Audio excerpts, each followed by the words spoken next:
Marauders number 4. Now, Marauders have been about the third book in my list, even with X-Men. And honestly, it just pulled ahead. And because of Fallen Angels art, it may be running into my second book now. Number 2. Let's dive in.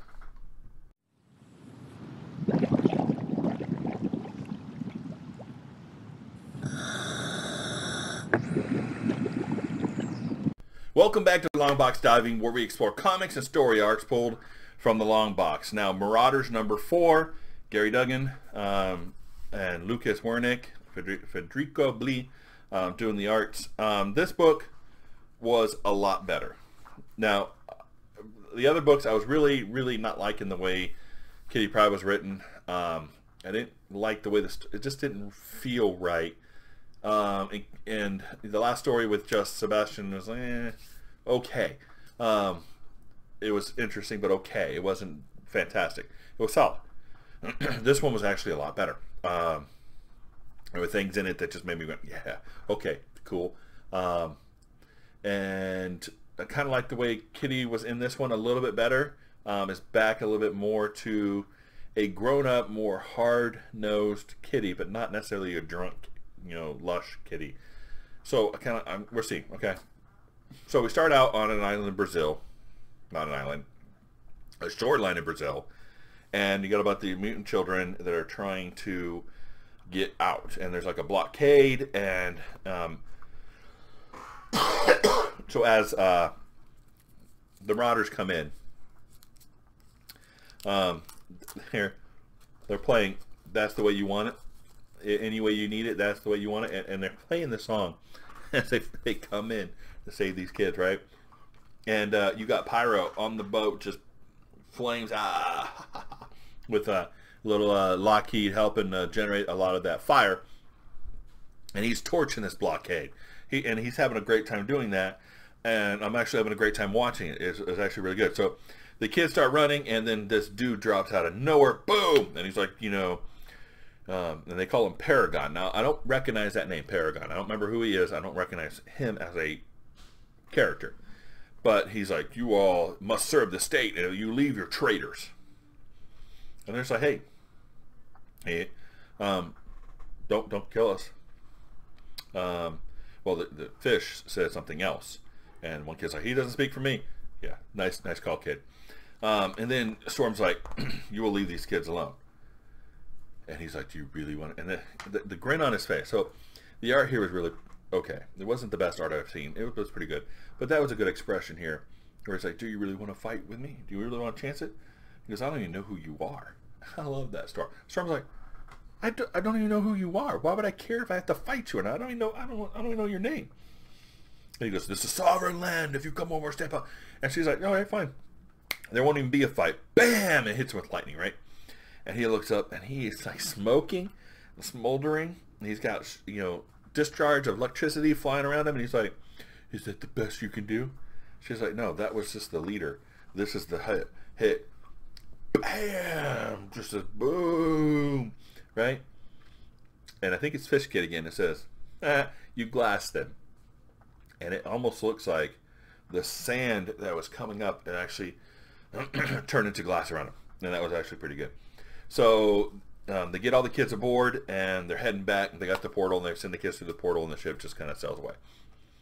It was interesting. That was good. But then we see in Taipei, Bishop and Kitty. Now Kitty's still trying to get him to be the Red Bishop, but they're also there on the mission for Bishop. Bishop said, "Hey, this dude's missing. They said he touched the portal, and then he disappeared. That's not possible unless he was a mutant. Then we would have had record of him coming through. We don't have a record of him coming through, so obviously he was not a mutant." But like Kitty's like, well, it's not foolproof because it's not foolproof.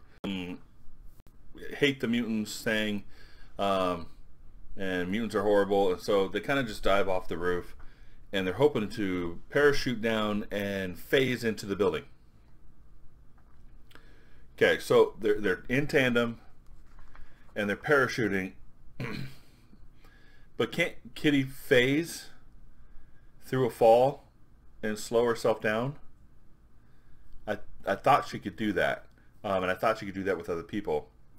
So I don't understand the point of the parachute, because as soon as they hit the building, they parachute through, and they leave the parachute half in the roof. That doesn't make much sense to me, why they did it like that. I thought she could just jump off the roof and just phase through and land softly on the floor with no big deal. That's how she's done it before. At least I think that's what she's done before. So they're in this rich person's house, this rich lady's house, looking for some information on the husband that just apparently disappeared. And then she's like, she takes this special ivory and she hides it in the wall. Right? She's doing some weird stuff. She's like acting crazy. And then she figures out, hey, there's something behind this wall.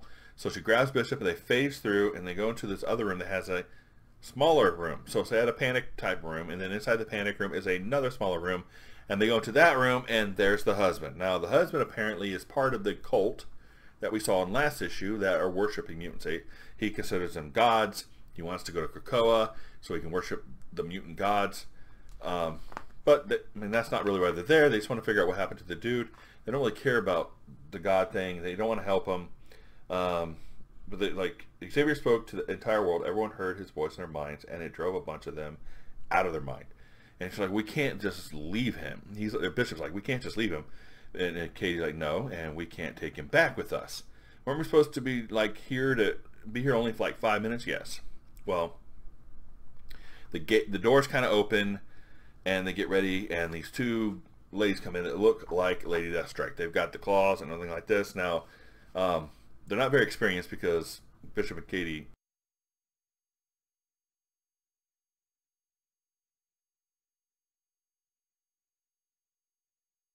now, are they part of the Purge Mask guys, or is this another group? Or I don't know how this came about.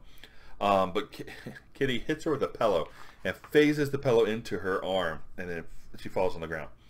And she's like, "That's for my nose," because she punched her in Kitty in the nose. And Bishop's like, "You gonna take? Can you get that out of her?" "I could, yeah, but our 90 seconds was up like a minute ago."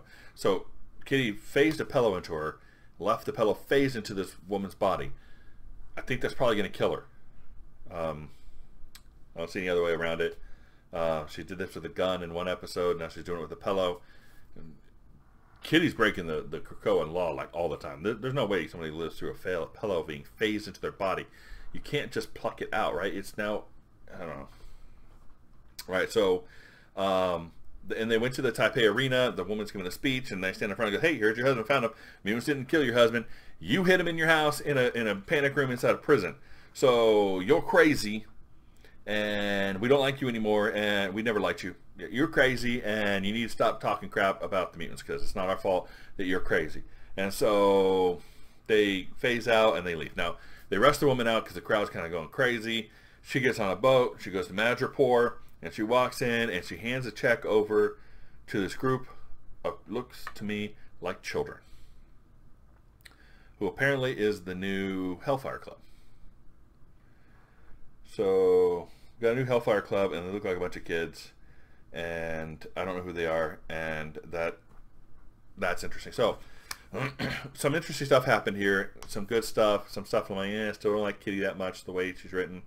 But I can get on with not the drunk part, but the hard nosed. Like, I'm just gonna do what I have to do to fix things. That kind of I can get that. I like the way Storm light boom. There's not gonna be a fight. I don't know who you are. Boom. Take care of this problem. Good stuff. I like it. It's very solid. All right. So I don't think it's ever gonna be the #1 book for me, but it's a very solid book. It's a very solid read, and it's a good book. So definitely a recommend right now. And it's moving up because of what happened with the X-Men's kind of, I don't know what's wrong with it. New Mutants is gone. Excalibur is stupid. And so X-Men kind of fallen off a little bit. It's kind of weird. I don't like how it's jumping around. It's like no cohesive story. I don't know what's going on there. And then the first book was just like a waste of time, it seemed like. Then with Fallen Angels, kind of with the art, so X-Force #1. Fallen Angels is #2, and Marauders is #2, X-Men is #3. So things are kind of readjusting in my priority list, and if it falls much more, it's going off the list. But so far, it's gotten better. If Gary Dugan keeps that up, it's definitely going to stay on the pull list for a while. So it was good. Recommend for me. If you enjoyed this review, please like and subscribe. We'll see you next time here in the Long Box.